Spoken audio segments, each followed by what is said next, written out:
Nous sommes en train de faire un test pour le son de la traduction simultanée de la cabine française à l'occasion de ce 15e sommet.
Bienvenidos al auditorio. Bienvenue à l'auditorium à la bibliothèque Héctor Salazuleta à la ville de Riohacha, La Guajira, un endroit où pendant 3 jours, plus de 40 États, organismes internationaux et des experts, des représentants de la société civile, d'entrepreneurs internationaux et des jeunes leaders vont prendre partie dans le 15e sommet sur le Forum mondial sur migration et développement.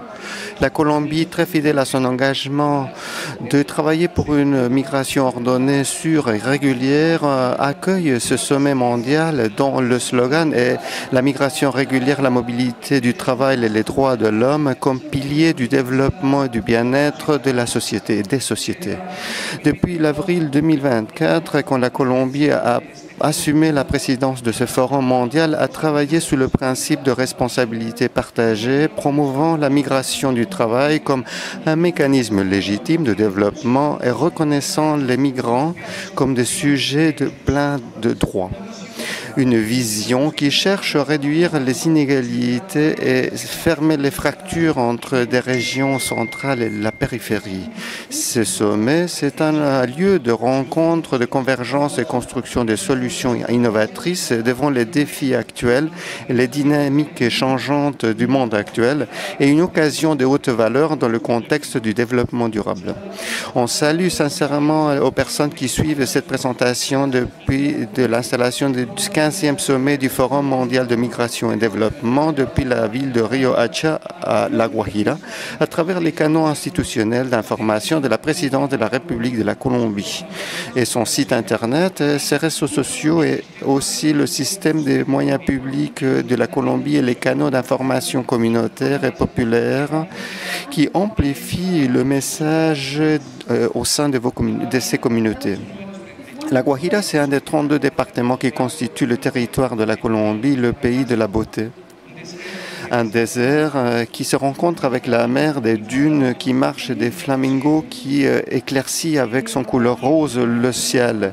Une terre de sable doré où le soleil nous couvre tous et la culture wayuu tissue une culture avec des fils de haute couleur, un lieu où la puissance de la vie résiste au plein milieu des cactus et des mers, des océans infinis. À Riohacha, où on se trouve, c'est un port paisible avec des palmiers dont la brise mi-salée et des couchers de soleil donnent rendez-vous autour de la modernité de la culture wayuu, d'ascendance africaine, métisse et arabe, palpitante tout à côté du fleuve Rancheria. Dans cette ville qui nous accueille et à laquelle on exprime nos plus sincères gratitude pour la réalisation de ce sommet du Forum mondial de développement et de migration, on vous invite à voir la vidéo promotionnelle institutionnelle de cette très importante rencontre.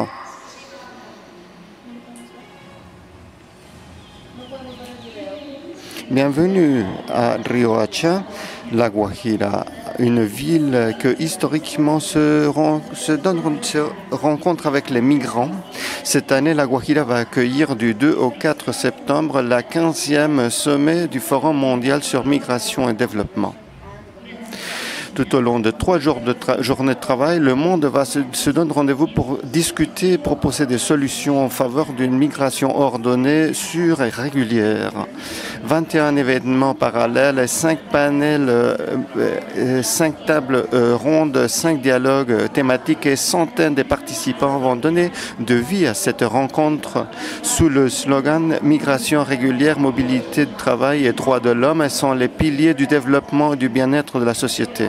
On vous attend impatiemment à Riohacha, La Guajira, où le dialogue global se donne rendez-vous avec la chaleur d'esprit et les connaissances locales. Avec dignité, on accomplit le gouvernement de la Colombie.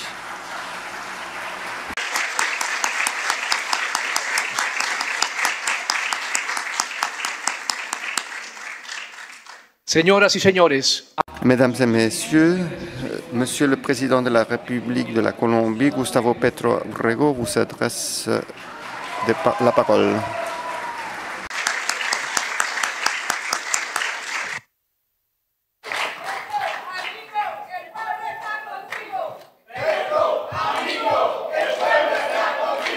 Gracias. Bien, Bon, je salue sincèrement tous les membres des délégations qui participent au 15e sommet du Forum mondial sur migration et développement. Ministère des Affaires étrangères, Rosa Yolanda Villavicencio Mapique, c'était une exilée politique.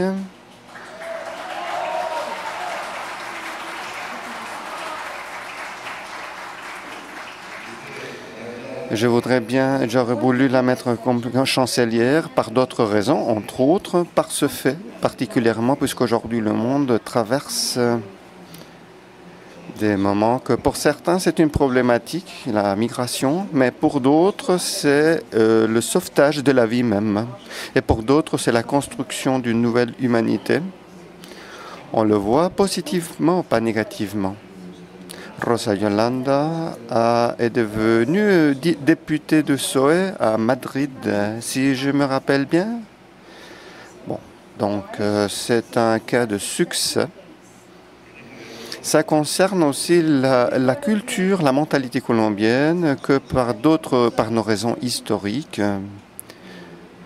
On comprend quasiment toutes les cultures du monde. Je vais parler de ça sous peu. Chef du bureau de la présidence, José Raúl Moreno, philosophe en charge, représentant directrice générale pour les alliances de communication et incidence de l'Organisation internationale pour les migrations OIM, Catalina de Bandas Aguilar. Est-ce que je la reconnais ici? Catalina, bonjour. Un titre très long, ça prend presque toute la longueur de la page. Directrice de l'unité administrative spéciale migration colombienne, Gloria Esperanza Arriero. Je l'appelais Chita. Gouverneur du département de la Guajira, Jairo Alfonso Aguilar de Luque, son épouse Sara, qui se trouvait ici dans la salle. Ce sont les anfitrions, les hôtes. Et je voulais aussi que ce forum ait lieu ici à Riohacha, puisque un de mes objectifs, c'est montrer la beauté de la Colombie. Dans tout le sens du terme, c'est le pays de la beauté. Et c'est un des endroits plus beaux et étranges, si on le veut, du pays. Et le vert n'est pas là, mais c'est la couleur du sable et de la mer, d'une mer très salée, couleur très profonde, et des migrations importantes, parce que la Colombie, c'est le 4e pays qui attire magnétiquement des espèces animales nomades, et parmi eux le flamingo, que de temps en temps embellit nos côtes.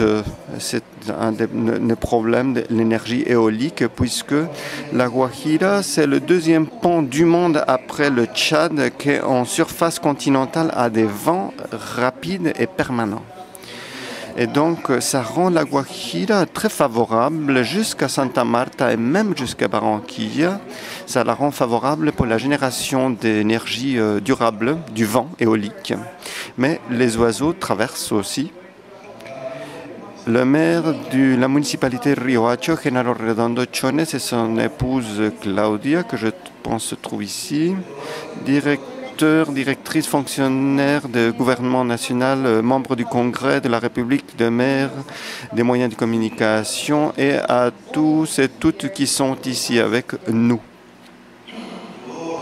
Je dois t'expliquer mon retard parce qu'on a eu la coïncidence de notre but de rendre la Colombie un centre vital pour le monde entier. Nous avons eu un voyage jusqu'à Japon, un très très long voyage. C'est un problème que je commence à voir dû à la vieillesse, c'est que le problème du corps, les temps du corps. Et à force de voyager en avion, j'ai commencé à avoir des soucis à l'ouïe moyen, ouïe interne, c'est clé pour la concentration et l'équilibre.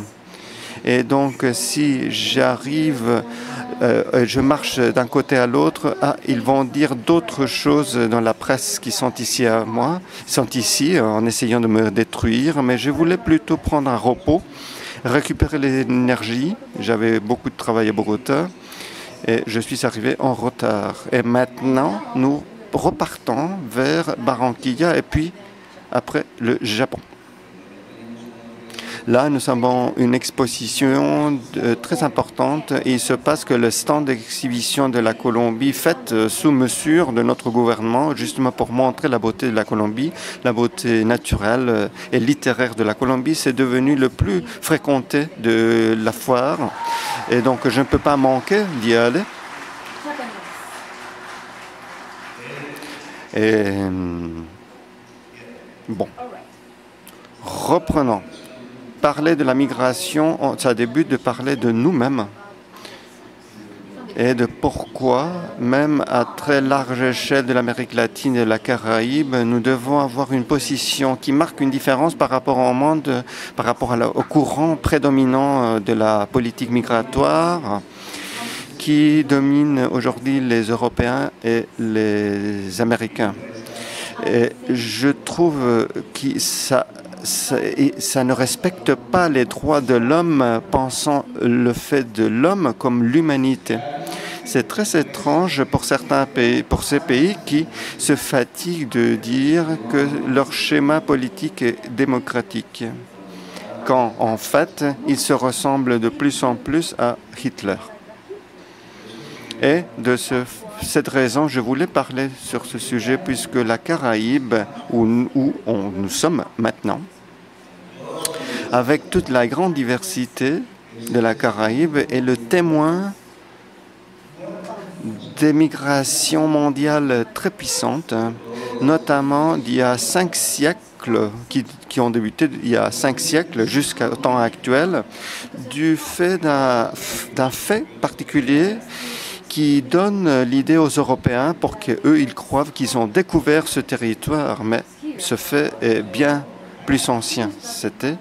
Ça provient des Mayas. Et c'est probable que la civilisation maya ait découvert les grands fleuves de la Caraïbe en Colombie, le fleuve Magdalena, Cauca, Sinú et d'autres, qui arrivent jusqu'au cœur même du territoire colombien actuel. Et même c'est facile d'arriver au terrain de montagne, un effort physique conséquent, de 2 ou 3 jours à pied. Et la Colombie s'est peuplée à travers ces fleuves qui sont devenus comme des veines vitales. Et nos ancêtres indigènes portent une grande diversité, une diversité très marquée que maintenant on commence à peine à découvrir et à comprendre. Ici, dans la Sierra Nevada, il y a des cultures très avancées qui ont découvert le coton blanc.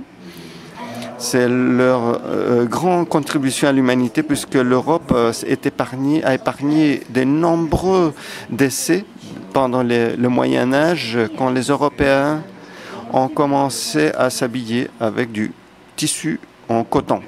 Le coton, on peut le rincer au quotidien et c'est grâce au fait de laver au quotidien les vêtements qu'on prévenait les pestes et les maladies qui anéantit la population européenne puisque les Européens n'avaient à s'habiller que la laine. Et la laine on ne peut pas la rincer au quotidien et de ce fait, on ne peut pas laver les tissus anglais faits en laine.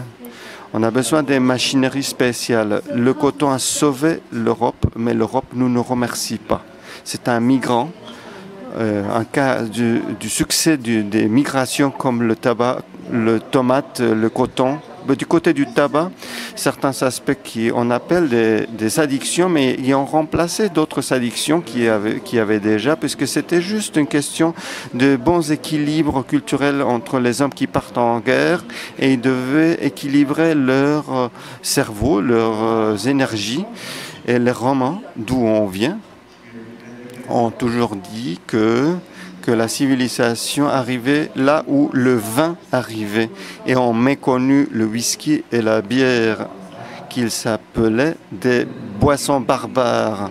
En Colombie, on boit du whisky, de bière, des vins et d'autres boissons spiritueuses et délicieuses qu'on fait, entre autres, dans la région de Cauca, qu'on appelle Chirrinchi. Donc, le sujet, c'est que cette Caraïbe, que peut-être comme la Méditerranée, ou voire plus, est devenue le cœur du monde. Et moi, je pense que c'est le cœur du monde. Les indigènes de la Sierra Nevada, ils disent que ce point, la cordillère la plus haute de la Caraïbe, avec de la neige, le seul endroit de la Caraïbe avec du neige éternelle, la crise climatique s'occupe de la détruire, mais pour les indigènes, c'est un endroit sacré qu'il s'appelle le cœur du monde. Si, comme un quatrième pays de l'univers, les espèces, en termes d'espèces animales, ça commence à devenir vrai.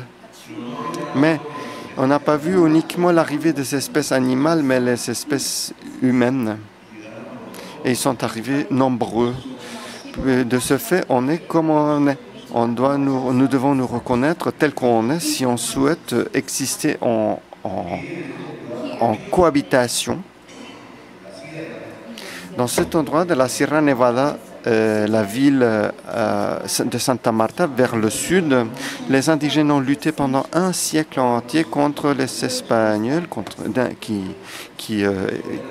de l'invasion des Espagnols. Cette histoire l'ont effacée de l'histoire de la Colombie, qui est devenue une histoire, un récit franquiste, séparant les enfants, les garçons des filles, et les obligeant à prier. Et ils sont obligés, notre histoire, c'est une histoire de rébellion permanente, de lutte permanente. À vrai dire, nous, on ne se met jamais aux genoux. Et ça, nous l'avons vu ici au sud avec les indigènes qui ont résisté à l'invasion des Espagnols. Les Espagnols qui sont arrivés, c'était uniquement des Espagnols de Castille, mais uniquement certains commandants de la hiérarchie militaire, parce que les autres, c'était juste les peuples qu'ils avaient reconquis dans le sud et le centre de l'Espagne, ou voire dans toute l'Espagne. C'était les Mozarabes du califat de Cordoba.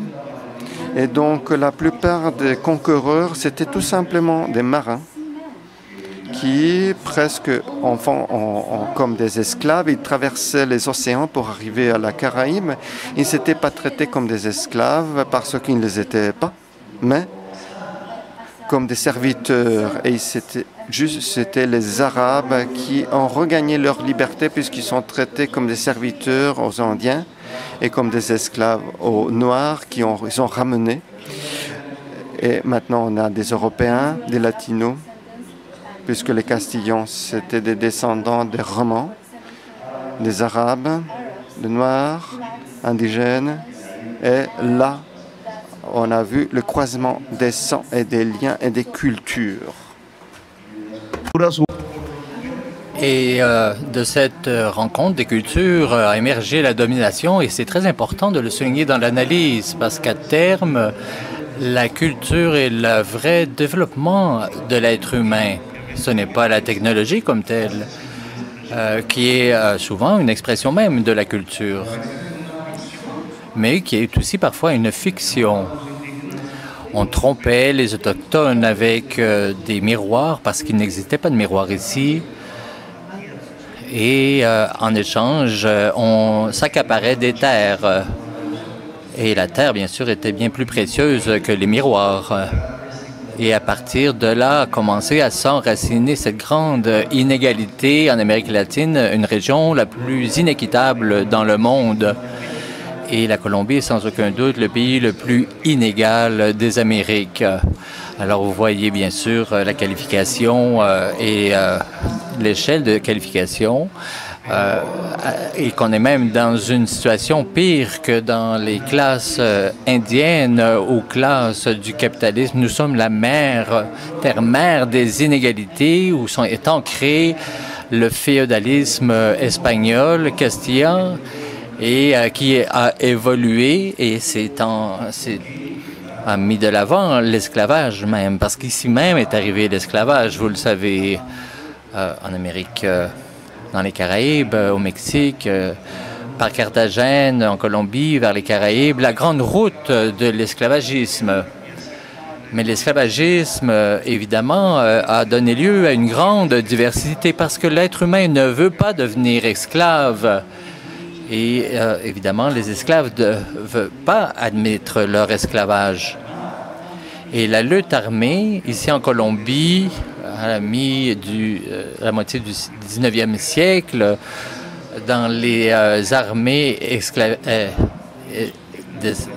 d'esclaves, il y avait une résistance face parce que si on leur disait que si vous êtes des êtres libres, vous allez mourir de faim, pardon.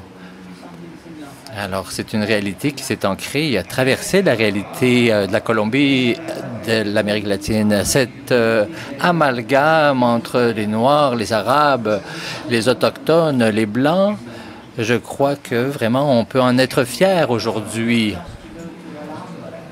Et je crois que c'est là où on retrouve la réalité latino-américaine. Et lorsqu'on rencontre d'autres cultures, par exemple en Afrique, je peux moi-même danser à leur rythme. Cela veut dire qu'ici, en Amérique latine, en général, nous avons réussi à atteindre un niveau d'humanité tel qu'il faut qu'on la préserve et qu'on la maintienne, parce que c'est notre richesse. Et avec la migration, bien sûr, on circulent les idées par exemple qui venaient des cultures arabes, qui venaient parfois de façon clandestine dans les grands voiliers et les grands bateaux, qu'on ne connaissait pas, mais qu'on traduisait à la lumière des bougies en français, en espagnol et dans les autres langues. Ici, la beauté wayuu, dans le nord de la Guajira, c'est un amalgame entre la culture autochtone, les pirates hollandais, parce que la culture et ces amalgames sont devenus des sources de résistance.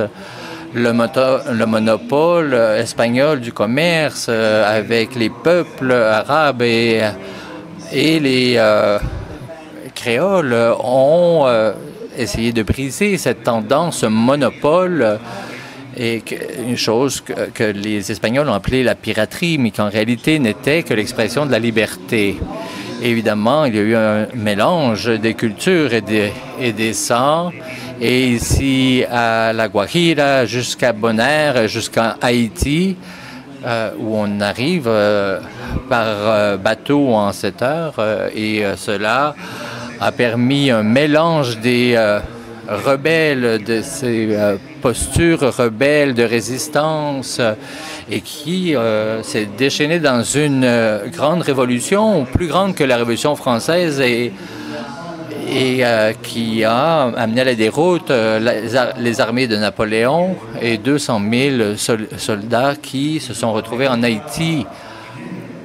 Et le drapeau rouge et bleu, et c'est la même qu'on voit ici derrière moi, mais dont l'histoire a été cachée, ignorée dans les manuels d'histoire de nos enfants.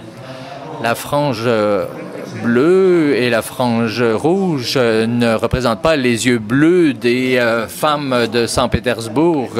Certains disent que ce aurait séduit Almiranda, mais en réalité représente Haïti libre, qui, à son tour, qui avait aussi la frange blanche du drapeau français, mais ils ont découvert que les Blancs de France ne voulaient pas la liberté, ni l'égalité, ni la fraternité, en réalité, avec les Noirs d'Haïti, qu'ils avaient rendus à l'esclavage, et à tel point que les Haïtiens ont fait partie de ce feu d'indépendance du monde, comme avec un drapeau de liberté, à l'instar du mouvement LGBTQ. Et la réponse française face à cet appel à la liberté, la réponse donc des Blancs a été celle d'une indemnisation parce que les esclaves des Français étaient considérés comme une propriété privée.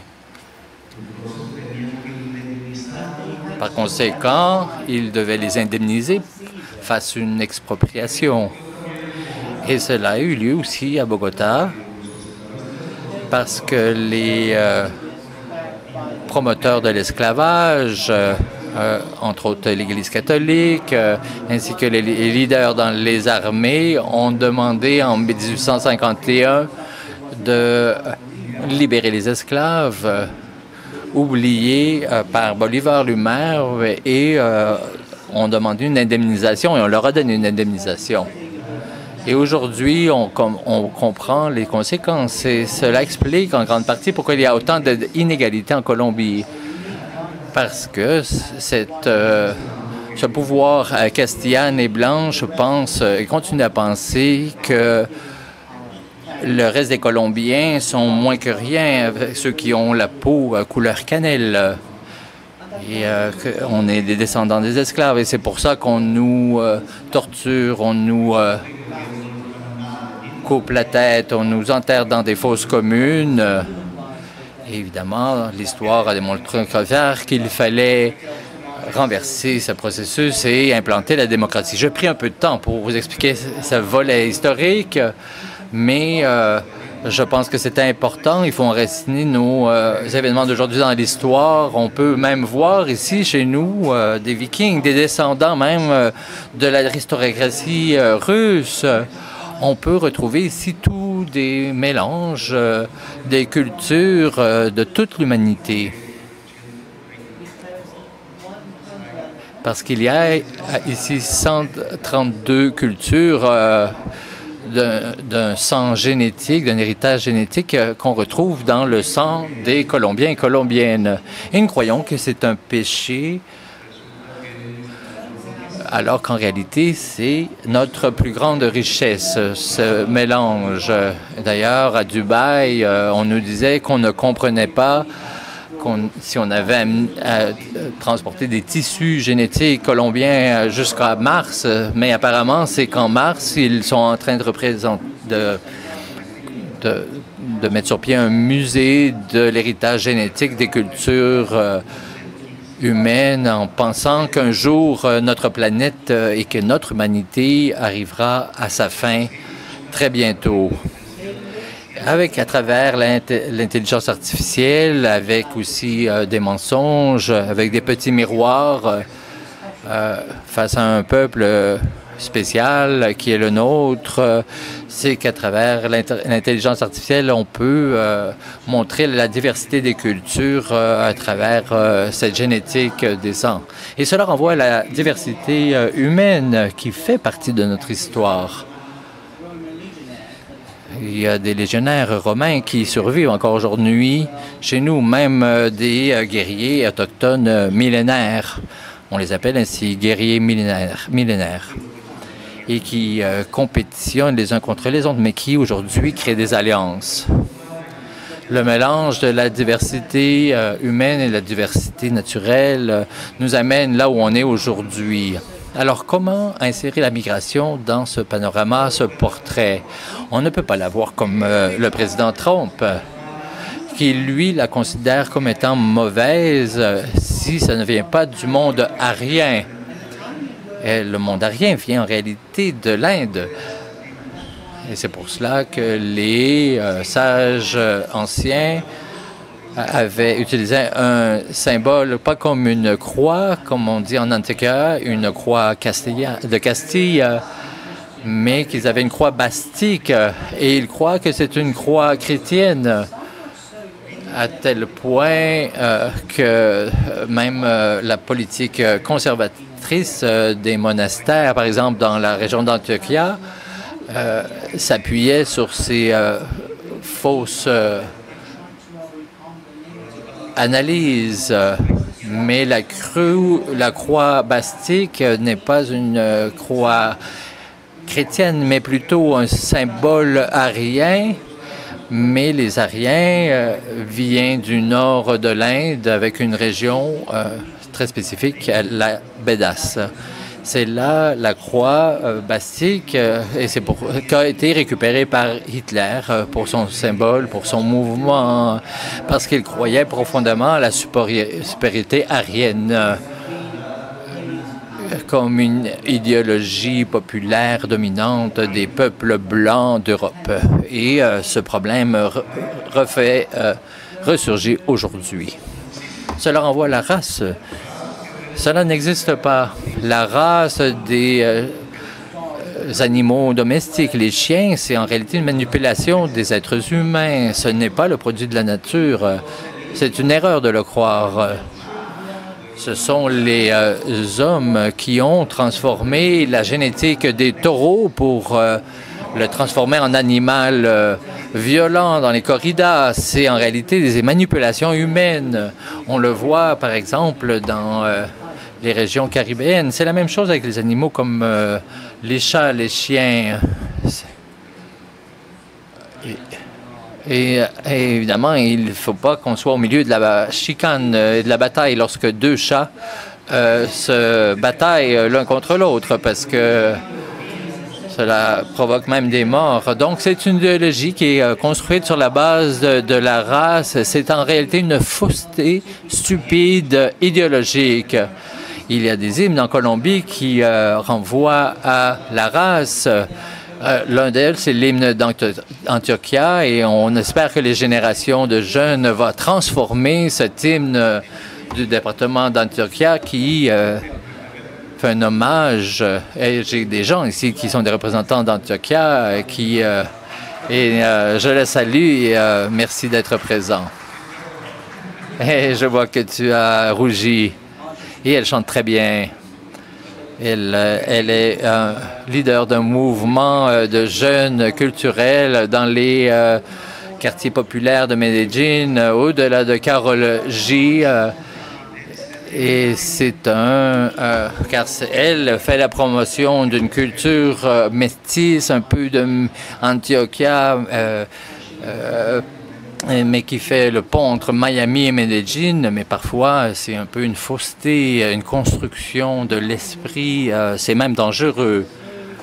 Donc le concert de Karol G et d'autres de ces genres de chanteurs populaires devient des outils de promotion de l'idéologie dominante, et c'est problématique.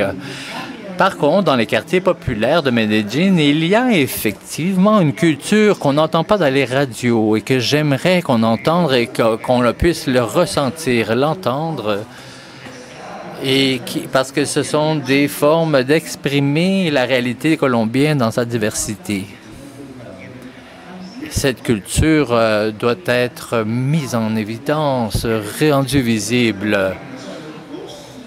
Et lorsqu'on revient à la migration comme un mouvement positif, comme une richesse, si on peut comprendre le monde et la migration grâce à cette vision historique et que l'on peut danser ensemble, parler, dialoguer, indépendamment de nos différences linguistiques, et qu'on puisse vivre ensemble en synergie entre toutes nos cultures, grâce à cette compréhension commune de la diversité humaine, de façon à pouvoir conjointement à promouvoir une politique qui préserve la diversité humaine et non pas ceux qui veulent en finir avec la diversité humaine au niveau des mouvements politiques qui sont horrifiés par les idéologies militaires avec la création de nouveaux esclavages et vassaux, supposément avec des présupposés scientifiques, mais en réalité fascistes. Et il faut revenir à l'histoire pour dire pourquoi l'Amérique latine doit devenir antifasciste.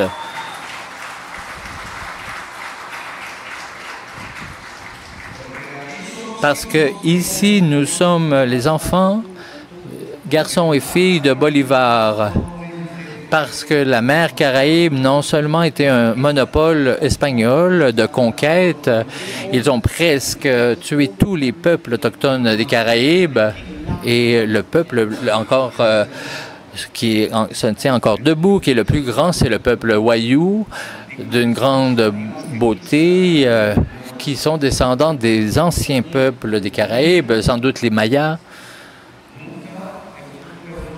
Et jamais ces peuples, malgré la mort de l'esprit rebelle des Autochtones, parce que plusieurs Autochtones ont cessé d'être rebelles,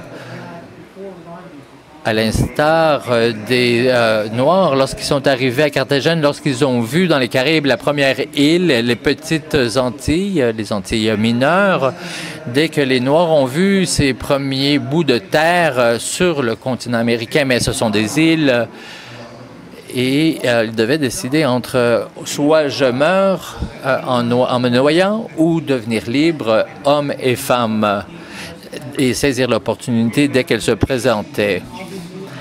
Et bien sûr, plusieurs sont morts dans les mers, noyés.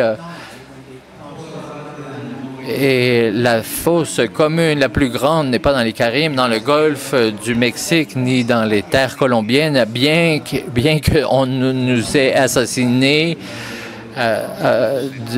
du 9 avril 1942, 700 000 Colombiennes qui ont été assassinés à cause d'un sectarisme politique hérité de cette vision des légionnaires romains, supposément pour une lutte stupide contre le trafic de drogue, basé sur un fondamentalisme religieux qui n'a rien à voir avec notre esprit latino-américain. Alors, ils ont pensé que le café, par exemple, était un péché. Il y a plusieurs religions qui l'interdisent, le café, parce que le café vient d'Arabie. Mais évidemment, ici, on cultive le meilleur café du monde. Ici, on a interdit l'alcool aussi, comme les gringos à Chicago, qui en réalité a donné lieu à l'émergence d'une mafia. Alors, sous prétexte d'en finir avec l'alcool, ils ont créé un effet pervers et ils veulent faire la même chose avec nous. Et on a interdit le vin, on a interdit la bière ailleurs, on a interdit la marijuana, le cannabis. Et aujourd'hui, lorsqu'on va sur Wall Street, maintenant, on ne fait qu'en sentir du cannabis partout dans les rues. Alors qu'ici, nous avons appris comme peuple que pas même la cigarette, on la fume dans la rue. Et aujourd'hui, on voit de moins de gens fumer dans les rues.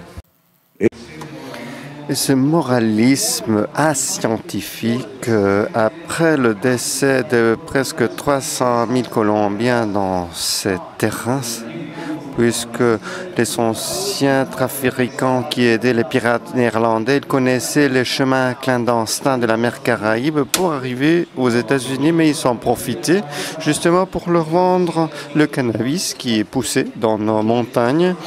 Et ils se sont fait tuer puisque le prix était tellement élevé que dans la mer Caraïbe, les clans se sont tués les uns avec les autres jusqu'à avoir 300 000 assassinés entre eux-mêmes, notamment quand la cocaïne est devenue fameuse, qui n'était pas cultivée en Colombie, la feuille de coca, mais en Bolivie et le Pérou, et on est devenu le premier producteur grâce à l'avidité économique, la cupidité, pas parce qu'on consomme, mais parce que les habitants de l'Amérique du Nord consomment et de plus en plus les Européens. Ils ne la légalisent pas et dans ces pays de l'Amérique latine, on termine par nous assassiner entre nous grâce à l'avidité. On revient au sujet de la migration. Ces Noirs qui ont échappé les bateaux, mettant dans la réalité leur vie même la consigne de liberté ou mort, le drapeau n'était plus le drapeau haïtien. Ils ont changé le bleu par le noir, liberté ou mort. Rouge ou noir en français, mais pas le français de la Révolution française, mais le français de la liberté. Dans la Révolution de 1948, commençait à se forger le mouvement de liberté qui sont arrivés dans ces endroits aussi. Le noir s'est dit, je préfère noyer ou devenir libre. Et ceux qui ont gagné la liberté dans la Caraïbe n'ont pas vu une chaîne un lieu obligé pour le travail. Eux, ils se disaient pendant des générations et à perpétuité, vos descendants étaient des esclaves. Qui voudraient un avenir comme ça? Ils avaient raison à se lancer à la mer simplement avant de devenir des esclaves. Et ceux qui l'ont réussi sont arrivés à l'île de Granadinas, à Vicente Granadinas. Et ils sont résistés pendant 60 ans puisqu'ils sont établis des alliances avec les indigènes locaux. Ils ont résisté les Britanniques pendant 60 ans, presque la même chose qu'à Santa Marta. Ils sont arrivés à un accord quand la diplomatie anglaise, de manière très intelligente, l'ont séduit. Ils leur fait signer qu'en échange de parler l'anglais et d'aller sur terre ferme, ils leur donneraient la liberté. Et ils sont respectés. Juste que la terre libre, c'était pour mourir, puisque c'était la côte Mosquitia à Nicaragua, territoire espagnol. Et c'était plusieurs îles dans la Caraïbe, même sous domination espagnole. C'était notre île de San Andrés et Providencia, très belles îles de la Colombie, sur la mer Caraïbe. Et c'est là l'anglais, la langue. C'est un anglais créole, mais d'origine des groupes des Noirs libres et pas des esclaves. Et avoir un héritage de liberté fondamentale. Grâce à ça, les premiers territoires libres de l'Amérique latine, depuis Alaska jusqu'à la Patagonie, se trouvent justement ici, les palenques de Santa Marta, les palenques de San Basilio près de Carthagène, le palenque d'Arién. Je souhaite bien aller le visiter. L'armée m'a prévenu de ne pas y aller, mais ils doivent accompagner le président, puisque notre histoire est notre histoire. Malgré tout, les premiers terrains libres de l'Amérique se sont amplifiés. Et de là, on trouve à Bolivar, puisque la première république libre haïtienne les a accueillis malgré le fait qu'ils étaient de métissage. Certains venaient de l'armée française, d'autres des cours, des arts. Je ne me souviens plus de son nom, de Saint-Pétersbourg, Catalina.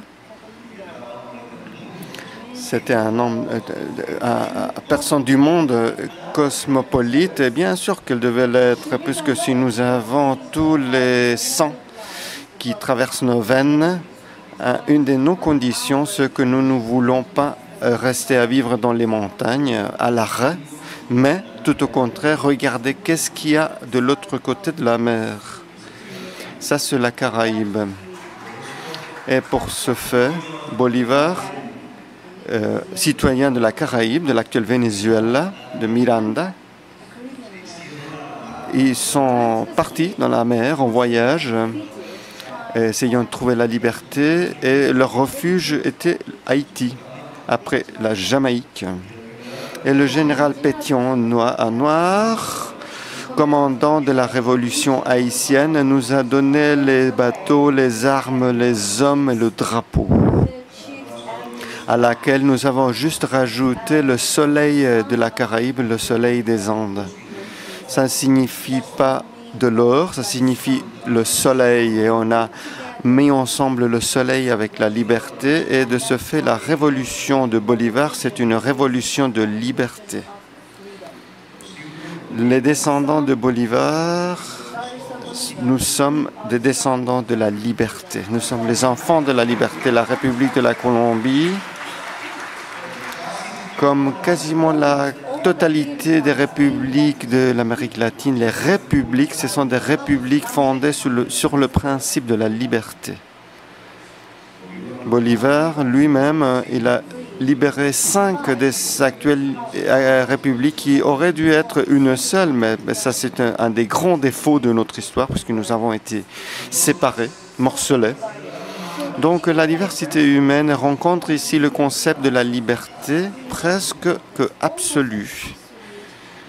Juste que il y a toujours le yin et le yang, et la dialectique de Hegel nous explique que tout revient sur son contraire. Le flux ne peut pas continuer sans une contradiction, et l'histoire, c'est un fleuve, nous montre qu'il y aura toujours le contraire. L'esclavage ont hérité, pas uniquement des enfants, mais une mentalité. Et la Colombie, la Caraïbe a été un équilibre sur le couteau entre la liberté et l'esclavage. Combien de dictateurs nous n'avons pas vu, combien de révolutionnaires ne sont pas devenus des dictateurs. Même Bolivar a fusillé ses opposants. Il y a inclus le héros de ces terrains, José Prudencio Pradilla, qui a été dans la bataille de Trafalgar à côté des Espagnols et qui a été mis en otage dans les prisons en Angleterre. Mais il a tellement appris de comment naviguer.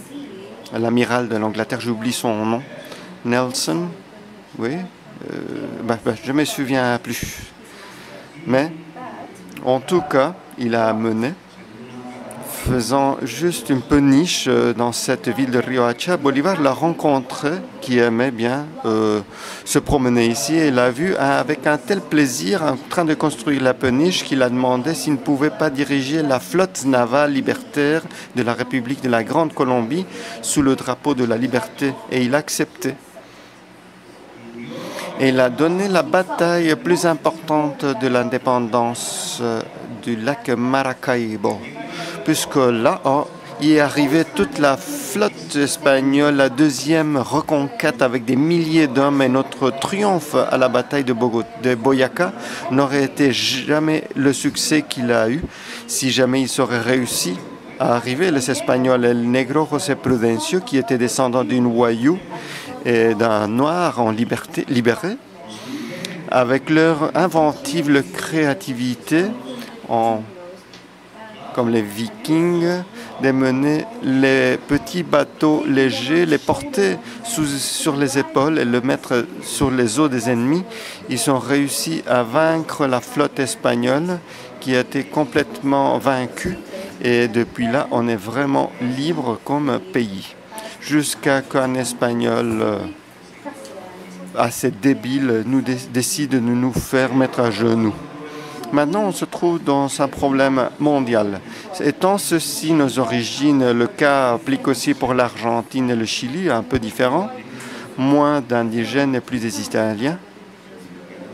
Mais des Italiens anarchistes. Le cas pour l'Uruguay, le Brésil, avec certaines différences. L'Amérique centrale, c'est aussi le cas du Mexique, qui hérite les grands empires indigènes. Il y a des civilisations avant les Espagnols. Et c'est la moitié des actuels États-Unis, puisque ces terrains étaient auparavant, Californie, le Texas, était auparavant, il y a un général de l'armée mexicaine qui n'a jamais accepté de sortir de Texas, était nommé comme un membre de la subversion, et il a disparu puisqu'il bougeait comme un fantôme, comme un spectre. Et on n'a jamais le pigé jusqu'à qu'on l'a redécouvert en 1895 dans une autre révolution dirigée par des Colombiens. À Bocas del Toro, dans le nord de Panama, frontière avec le Costa Rica, là il y a des centaines et des centaines de cadavres enterrés dans une fosse de la Jamaïque, Nicaragua, Cuba, qui essayait de se libérer de l'Espagne. Le Mexique, le général mexicain, c'était le chef militaire à l'époque. Et les Colombiens libéraux du général Rafael Uribe originaire de l'Antioquia, des plus passionnés pour la liberté, même du socialisme, qu'ils l'ont tué avec une hache au congrès de la Colombie, puisqu'il était le seul libéral dans un congrès conservateur, et il voulait parler de l'éducation publique qui s'était en fait interdite. Uniquement permise l'éducation sous l'Église catholique et la croix mise à l'envers, puisque Jésus n'aurait jamais participé à l'esclavage. Maintenant, on passe de cette histoire à celle-là. Au Mexique, il y a eu les latino-américains qui restent. Il y a bien sûr des villes en espagnol. Bien sûr, il y a une force de la langue espagnole parmi les États-Unis. Bien sûr que les latino-américains comprennent les peuples indigènes de l'Amérique du Nord et ils peuvent danser. De là, les nombreux problèmes de jalousie, de violence dans les clubs afro de New York ou de Washington ou de Miami. Bien sûr que leur musique peut plaire et donc ça perce avec beaucoup de puissance aux Caraïbes, celle de New York, nous avons l'explosion, un boom de la salsa, que même les Blancs essayent de danser, mais ils ne réussissent pas trop. Et d'autres formes où nous avons trouvé où il peut y avoir un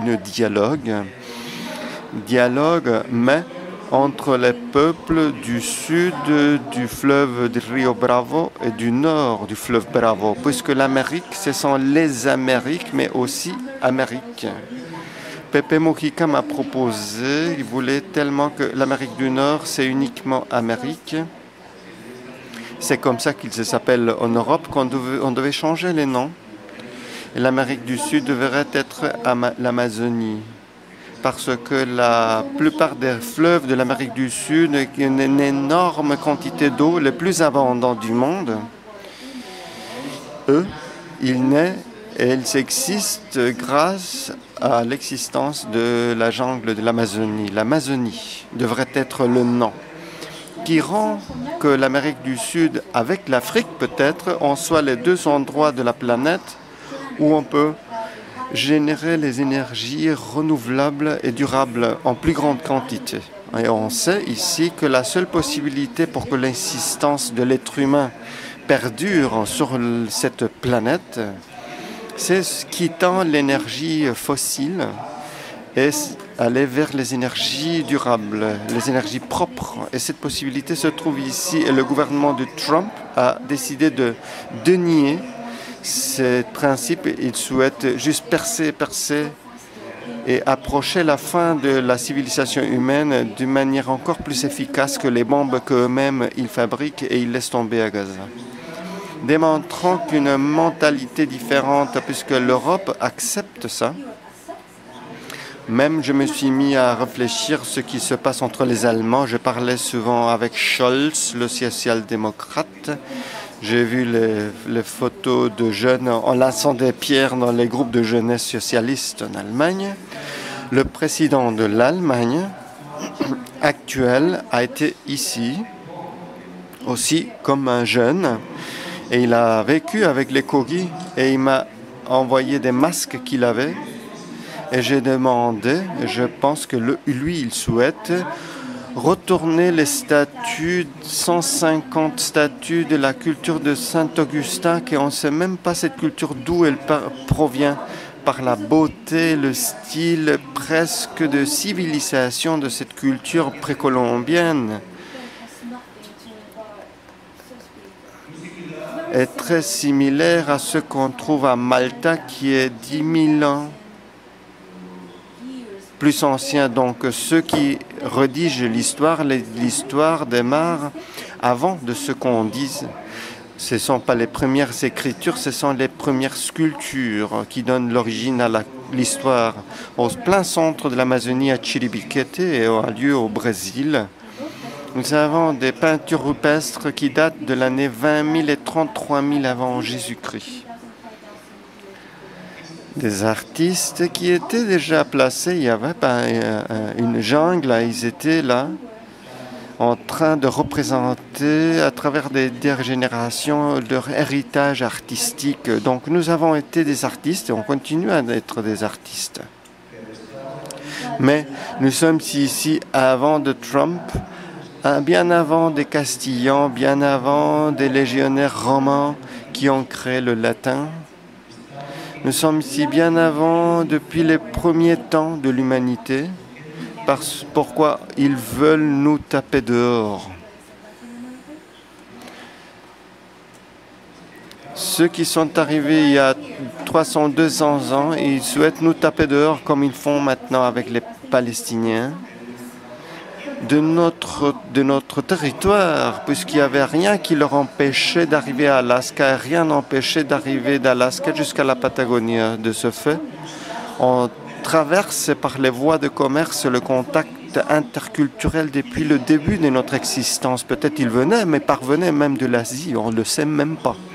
Mais ces premiers êtres humains qui ont représenté la chapelle Sixtine, plus grande du monde, dans le centre de l'Amazonie colombienne, un endroit que je veux bien qu'il soit plus connu. On l'a présenté déjà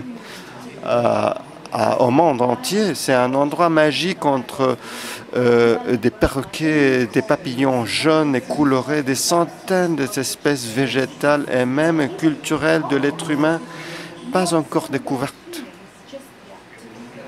qui montre l'art au monde, dans la chapelle Sixtine de l'Amazonie, qui nous empêche à accéder à n'importe quel endroit de l'Amérique latine. Sur quelle base scientifique? Parce que notre peau n'est pas la sienne, qui nous empêche d'aller en Europe. Si les légionnaires romains, dans leur régénération, qui ont vécu en Italie, c'est pas la même chose que Rome, ou dans l'Espagne, comme était appelée, l'Espagne de Castille, qui ont appris l'espagnol grâce au latin. Si eux, ils courent dans nos veines, ils sont arrivés avant Donald Trump et avant n'importe quel Polonais qui fuyait des champs de concentration d'Auschwitz, et on leur a accueillis avec les mains ouvertes, puisque indépendamment des différences religieuses, on est des êtres humains et on sait ce que c'est un homme persécuté, une femme persécutée.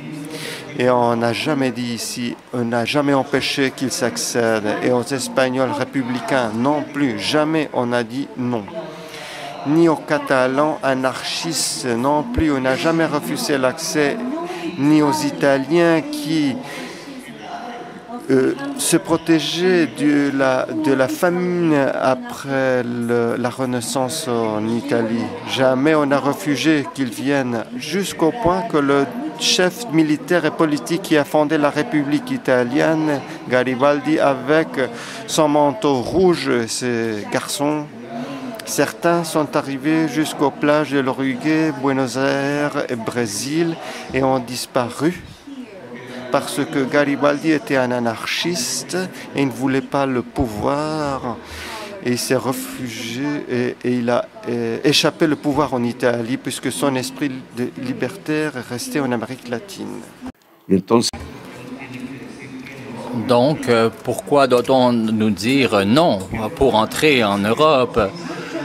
Pourquoi on nous dit non alors qu'ils ont amené des 150 statues millénaires de la culture colombienne? Pourquoi les messieurs espagnols doivent dire non qu'un président qui est avec la reine, on doit le conquérir avec de l'or? Alors qu'on a donné les trésors Quimbaya, l'orfèvrerie date de 3000 années avant le Christ. On produisait ici même l'or le plus sophistiqué que les pharaons et l'orfèvrerie égyptienne, et ça à la même époque.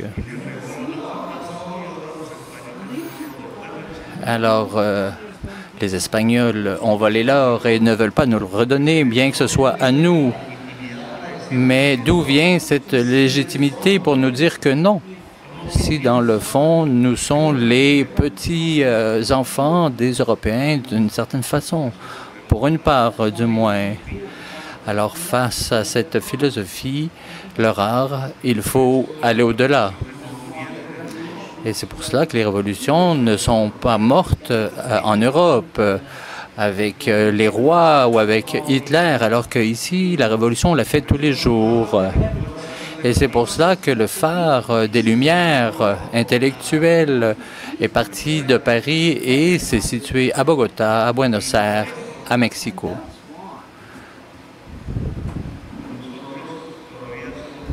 Et en ce sens, nous sommes encore jeunes et nous pouvons transformer le monde parce que nous avons et voulons unir la diversité humaine avec le changement, avec des cultures et des ressources propres, avec les océans, les forêts et bien sûr, je m'excuse aux Européens qui sont présents ici, car il faut créer cet équilibre, une nouvelle alliance mondiale.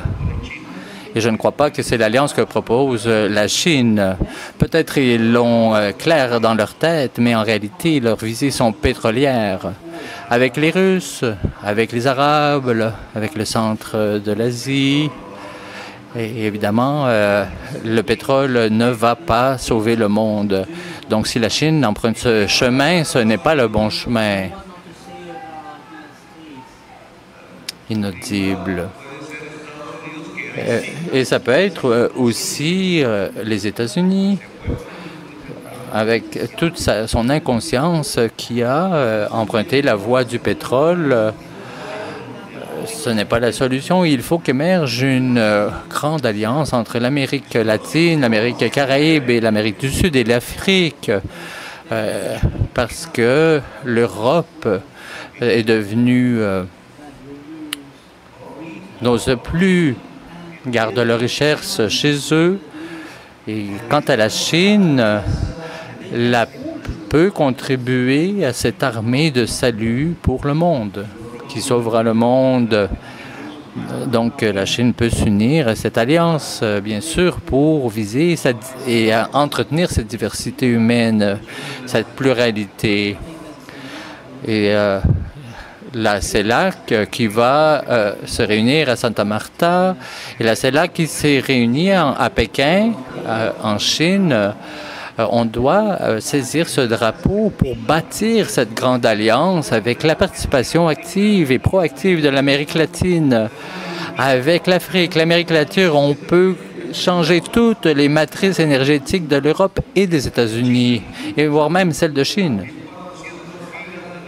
On parle de 1400 gigs d'électricité, d'énergie verte qui peuvent se produire en Amérique latine et plusieurs milliers de mégawatts qui est utilisé de façon sale aux États-Unis. Seulement les États-Unis veulent se positionner contre cette alliance. On doit s'éloigner du pétrole, alors qu'eux maintiennent cette visée du pétrole. On peut transformer le monde parce que le pétrole est au-delà de la moitié des émissions de gaz à effet de serre. Et cette génération qu'on a ici, chez nous, doit être partie prenante de cette grande alliance, peut aussi se bâtir entre l'Amérique du Sud et l'Amérique du Nord, cette grande alliance des Amériques. Mais on a comme obstacle devant nous les trompes de ce monde. Et il faut porter notre regard vers d'autres endroits du monde avec qui construire cette alliance. Et ces alliances ne sont pas seulement technologiques, de savoir technique et scientifique, mais c'est aussi une alliance culturelle qui doit respecter la diversité. Toutes les thèses anti-migratoires d'Europe sont équivalentes, selon moi, au fascisme. On n'aime pas là-bas les Arabes, et pourtant les Arabes leur ont donné les chiffres. Et le bien-vivre, et l'amour et la poésie, parce que et d'ailleurs, on a appris d'eux. Les mots de la poésie, de l'amour, de la passion viennent aussi des Romains, mais aussi des Arabes. Et tous deux étaient présents en Europe. Et ils ont été fondateurs de l'art européen en général. Et qui ne va pas dire qu'un opéra est très belle? Et on les entend ici, elles ont leur écho ici en Amérique latine, mais aussi à l'inverse. Ils doivent aussi écouter et entendre ce qu'on dit avec la cumbia, avec les grandes danses cumbia, la danse de cumbia dans la place Saint-Pierre, comme un acte de pardon de l'Église qui a participé à l'esclavage. Je le dis pour ma camarade ici, Julie, Et ça pourrait être le début, la semence pour la révolution mondiale. Bien que les révolutions souvent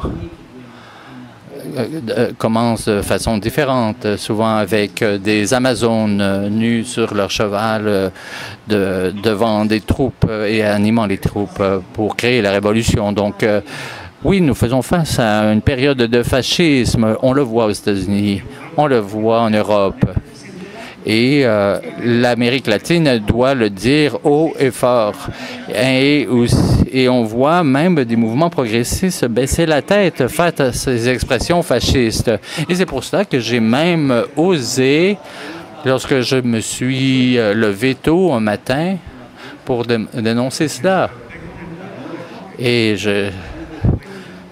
sur les plages de Coveñas, dans la mer Caraïbe, je me suis levé, je suis allé voir la mer avec Twitter que je regardais et il y avait un message de quelqu'un de mon gouvernement et ils ont dit qu'ils sont partis de Washington 2 avions de Colombiennes qui viennent parce qu'on les renvoie, on les expulse, soi-disant parce qu'ils n'avaient pas leurs papiers.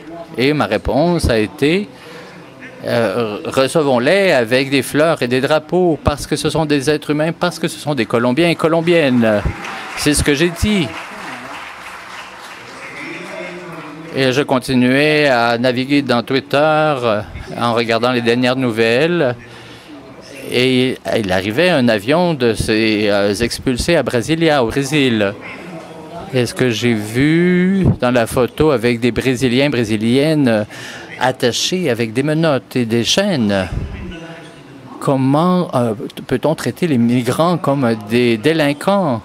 C'est comme ça qu'on traitait les esclaves de la part des Espagnols, avec des esclaves qu'ils amenaient de l'Afrique avec l'aide des Arabes. Quelle est la différence? Certains venaient en bateau et en voilier, d'autres en avion. C'est quoi la différence? Alors, ma réaction, ça a été, j'ai demandé à mon fonctionnaire du département d'immigration et les Colombiens, eux aussi, viennent attacher, menotter, enchaîner. Et il m'a dit de façon franche, enfin, parce que parfois, on me trompe, et il m'a dit oui, ils arrivent dans l'avion enchaînés. Et évidemment, c'était inacceptable. J'ai rejeté. Là, comment un fonctionnaire colombien peut-il accepter qu'un Colombien non délinquant, n'importe qui, quelqu'un du commun, la majorité des Colombiennes qui sont aux États-Unis, ils ne sont pas des délinquants, ils y vont pour y travailler. Ça me rappelle mes premiers semestres à l'université, des cours qu'on n'a pas repris par la suite dans les facultés d'économie colombiennes. C'est que le premier principe scientifique, c'est que la richesse naît du travail. Et ce que fait Trump, c'est d'expulser la richesse de son pays parce qu'il expulse les travailleurs et travailleuses, le travail. Et dans cet esprit, il est en train de se suicider. Comme politique des États-Unis, c'est douteux, mais c'est surtout inconcevable, irrationnel qu'à notre époque, au 21e siècle, et qu'on voit des citoyens et citoyennes enchaînés, innocents, dans un avion. Et dans les forces armées, on a donné l'indication, j'ai donné l'indication que cet avion ne puisse franchir la zone aérienne colombienne. On les renvoie. Évidemment, cela a retardé le processus. Mais ils ont compris que c'était une humiliation. Et les enfants de Bolivar n'acceptons pas l'humiliation. Cela nous a coûté la vie d'hommes et de femmes très vaillants, braves, qui ont été fusillés dans toutes les villes et municipalités ici durant la colonie espagnole.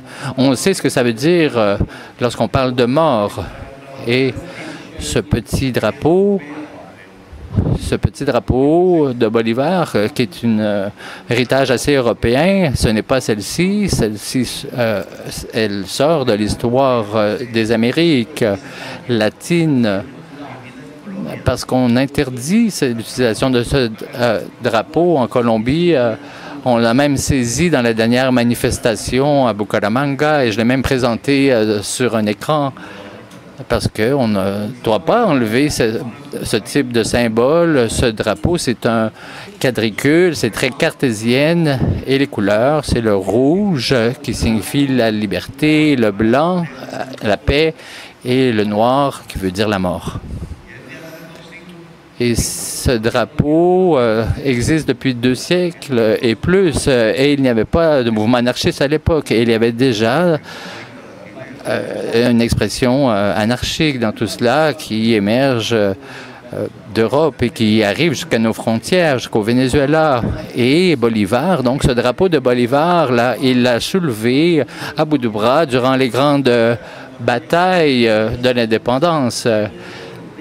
Et on ne la voit plus maintenant, ce drapeau, dans les forces militaires actuelles qui ont été censurées seulement parce qu'il y a le rouge de la liberté et le noir de la mort.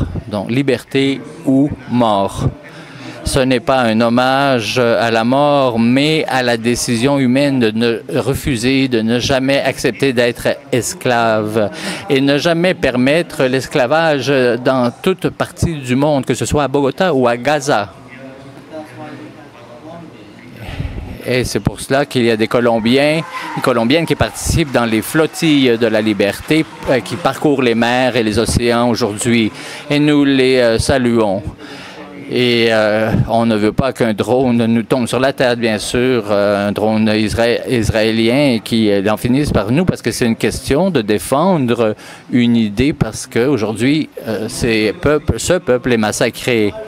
Donc, je fais appel au peuple d'Europe, les peuples blancs, mais de toutes les couleurs, parce que l'Europe est à notre image de toutes couleurs, et ils vont être comme nous, et il n'y a pas de force dans le monde qui peuvent empêcher cette diversité des couleurs. Mais il faut récupérer les cultures, toutes les cultures, y compris la culture aryenne, parce qu'elle fait partie de cet éventail de cultures. Mais je demande aux pays d'Europe d'en mettre fin à leur politique anti-immigration, parce que l'Europe va perdre sa richesse la plus importante à la lumière de la diversité humaine.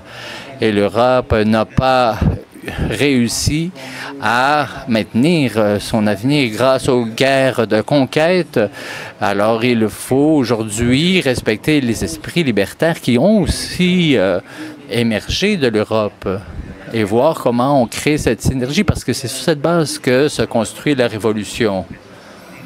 Mais aujourd'hui, la révolution émerge depuis l'Amérique latine.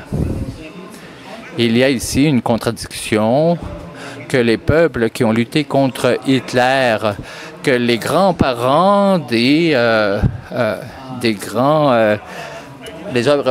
grands-parents de ceux qui ont lutté contre le mouvement fasciste,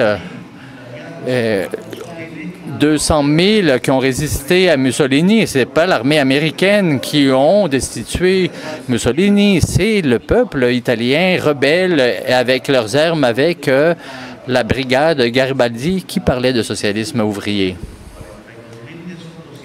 42 000 de ces 200 000 sont morts dans les montagnes. Et ils ont été les premiers à prendre d'assaut les peuples, les populations, les municipalités. Florence, lors de la Renaissance.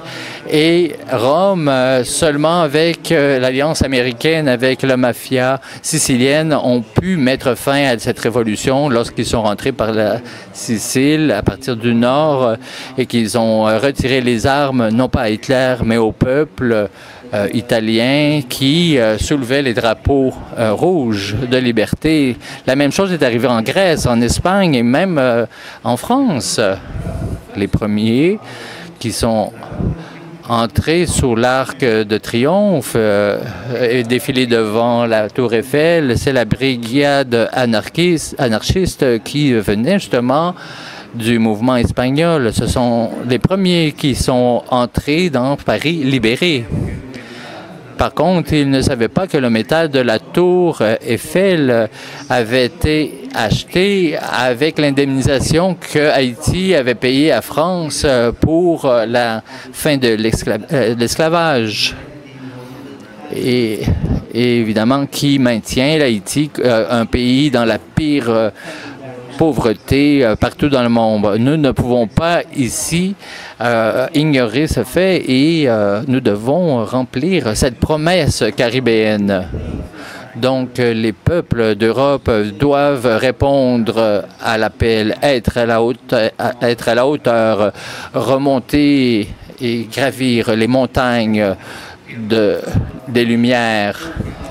Car le fascisme qu'on voit sur le territoire parle à nouveau d'une supériorité blanche aryenne et ils envoient dans les camps de concentration et sur la Méditerranée où est né le mot démocratie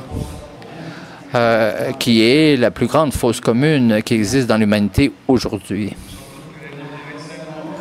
Nous, on ne veut pas que l'Europe soit notre ennemi, mais on veut une Europe qui puisse connaître la différence et connaisse ses contradictions internes et qu'ils aient la valeur et le courage de nettoyer leur territoire et éradiquer tous ces langages fascistes de ces lois anti-immigration. Et ils doivent aujourd'hui refuser de changer la veste rouge vers la veste noire. Et nous proposons une grande alliance pour la démocratie mondiale, la diversité humaine, pour la liberté et une nouvelle idéologie basée sur une économie fondée sur des relations humaines sur d'autres énergies et d'autres vibrations qu'on peut aussi retrouver dans d'autres parties du monde. Au peuple nord-américain, des États-Unis, que je connais, j'ai été exilé et j'ai essayé de les comprendre, les Blancs, les Aryens, les descendants des Britanniques, des Irlandais, et d'un peuple qui a grandi en sachant ce veut dire le mot démocratie. Ils sont des démocrates radicaux à tel point qu'ils pensent que c'est la démocratie de leur propre communauté. On appelle ça le communautarisme. Quelque chose d'assez semblable à nous, ce que nous croyons. Mais un virrey espagnol, c'est lui qui a aidé les révolutionnaires américains contre les Britanniques.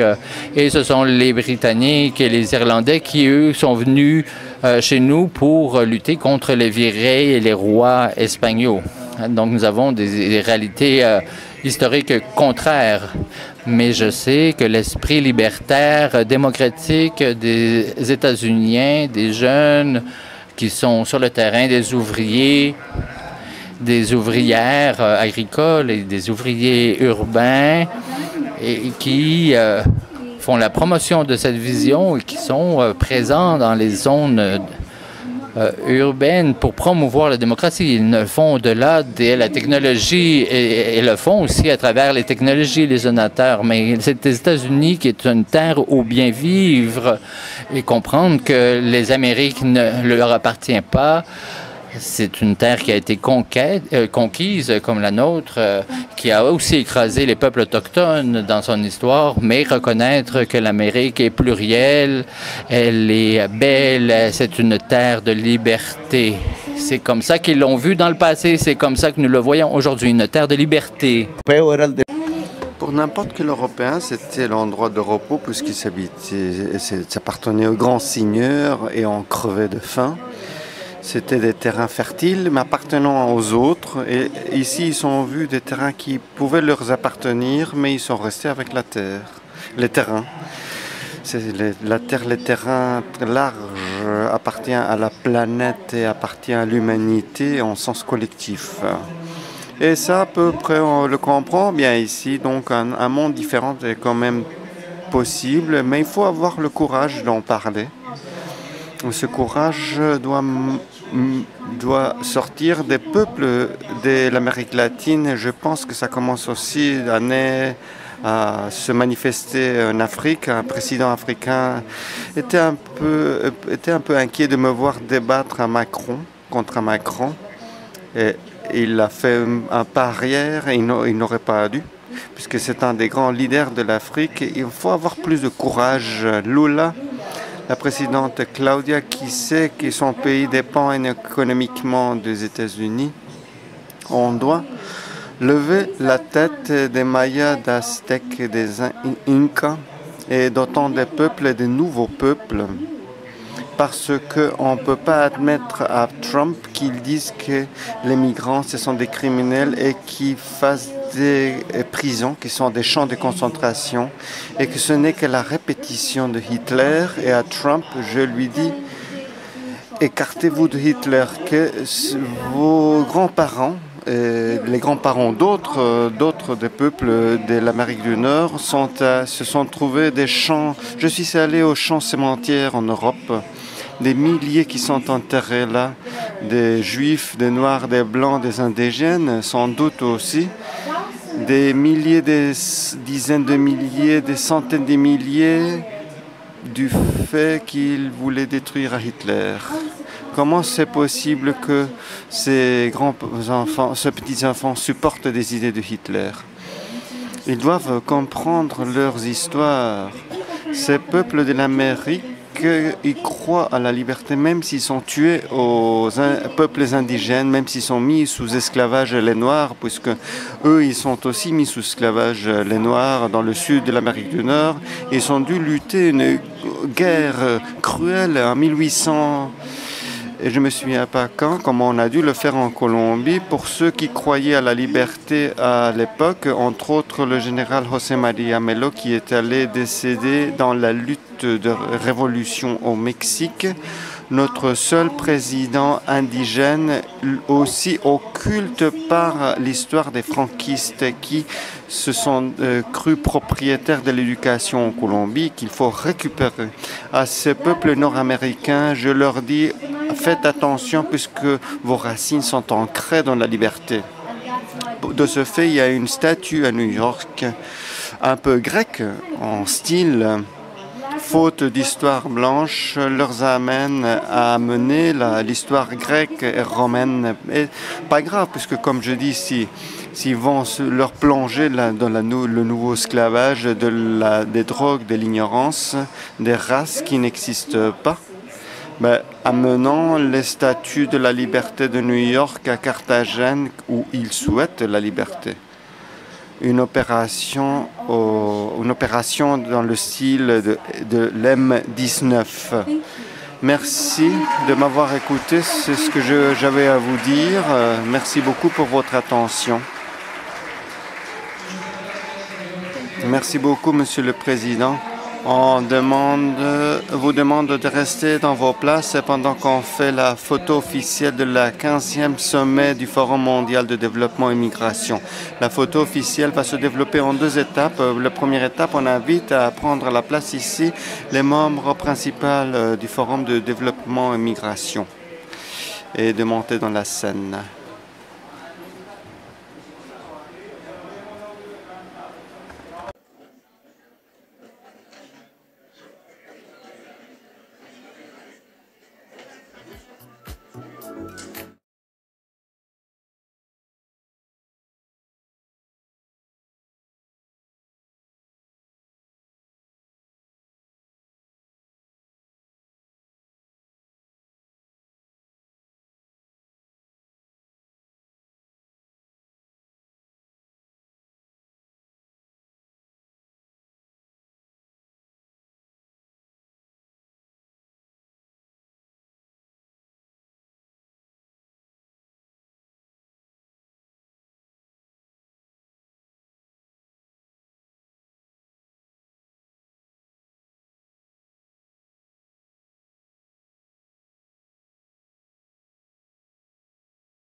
Sur la scène pour prendre une photo de cet espace mémorable.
Antoshihiya Sushimamui.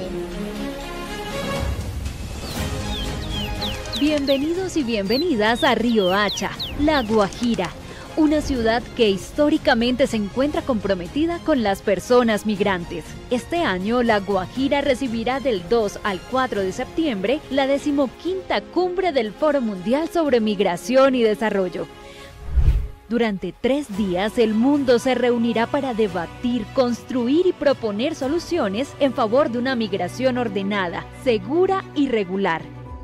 21 eventos paralelos, 5 paneles magistrales, 6 mesas redondas, 5 diálogos temáticos y cientos de participantes darán vida a este gran encuentro. Todo bajo el lema Migración regular, movilidad laboral y derechos humanos, pilares del desarrollo y el bienestar de las sociedades. Te esperamos en Río Hacha, La Guajira, donde el diálogo global se encuentra con la calidez y el hacer local. Con dignidad cumplimos. Gobierno de Colombia.